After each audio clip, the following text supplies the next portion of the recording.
RSS के लोग हैं, अमित शाह हैं, नरेंद्र मोदी हैं, ये तो इसीलिए दलितों पर अत्याचार हो रहा है क्योंकि इनकी मानसिकता में है कि दलितों को किसी तरीके से कुचला जाए और उनको दोयम दर्जे पर ला करके उन्हें गुलाम बना करके रखा जाए। मुझे लगता है कि भारत में दलितों के अलावा और किसी समाज में इस तरह के सेंटिमेंट्स नहीं हैं और इसीलिए दलित सबसे ज़्यादा एकजुट, सबसे ज़्यादा चेतना संपन्न दिखाई पड़ता है और यही वजह है कि आज वो हिंदुत्व के सामने सबसे मजबूती के साथ लड़ रहा है। मानवर कांशीराम ने तो चमचा योग ही लिख दिया था। लोग हैं जो विभिन्न पार्टियों में हैं, ये चमचे का काम करेंगे। आज भी जो दलित नेता हैं, चाहे भारतीय जनता पार्टी में हों या दूसरे और पार्टियों में हों, वो उसी तरह का काम कर रहे हैं। वो मुंह पर पट्टी बांध करके कभी दलित एजेंडे की बात नहीं करते हैं, वो केवल अपने हित की बात करते हैं कि उनको टिकट मिलेगा और वो पार्लियामेंट जाएंगे। ये जो उम्मीदें दिख रही हैं लोगों को कि जो नौजवान पीढ़ी है वो अब आएगी और नए विजन के साथ आएगी, उस एजेंडे के साथ आएगी कि जिसमें वो आक्रोश नहीं हो।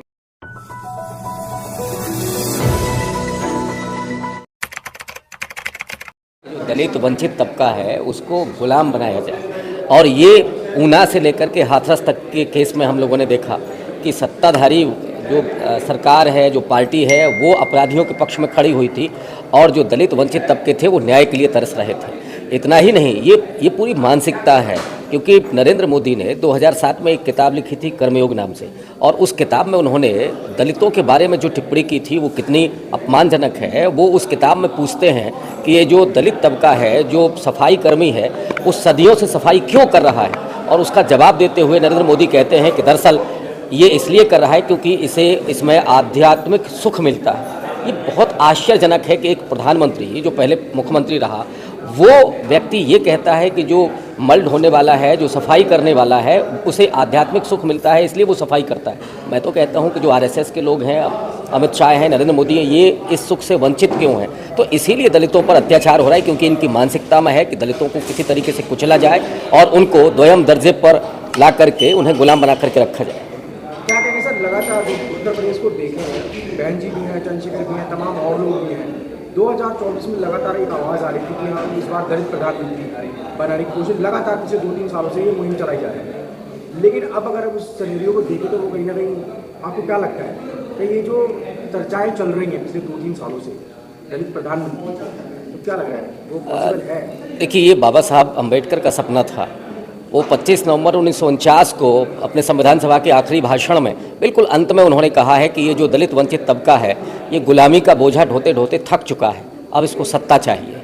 और इस सपने को ज़मीन पर साकार करने की कोशिश की थी मानवर कांशीराम ने और उन्होंने कहा था कि दिल्ली के लाल किले पर दलित तिरंगा फहराएगा, लेकिन वो सपना आज तक पूरा नहीं हुआ।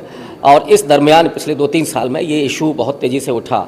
बीएसपी के तमाम लोग इस बात के लिए कोशिश कर रहे हैं कि किसी भी तरीके से गठबंधन की सरकार हो और उसमें मायावती प्रधानमंत्री बने, या कांग्रेस पार्टी ने जब से मल्लिकार्जुन खड़गे को अपना राष्ट्रीय अध्यक्ष बनाया है तब से मीडिया में भी और दलित जातियों में भी ये बात चल रही है कि हो सकता है कि मल्लिकार्जुन खड़गे को पहला भारत का दलित प्रधानमंत्री बना जाए।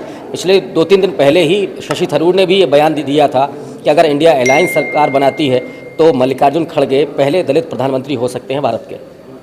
सर, लेकिन जैसे जिस हिसाब से देखा जा रहा है कि यानी किसी भी राज्य में वो जातियों में बटे हैं तो फिर कैसे बनाएंगे? देख, भले ही वो दलित जातियों में बटा हो, लेकिन डॉक्टर अंबेडकर, उनका सपना, उनकी विचारधारा के जरिए वो एक सेंटिमेंट्स के साथ जुड़ा हुआ है।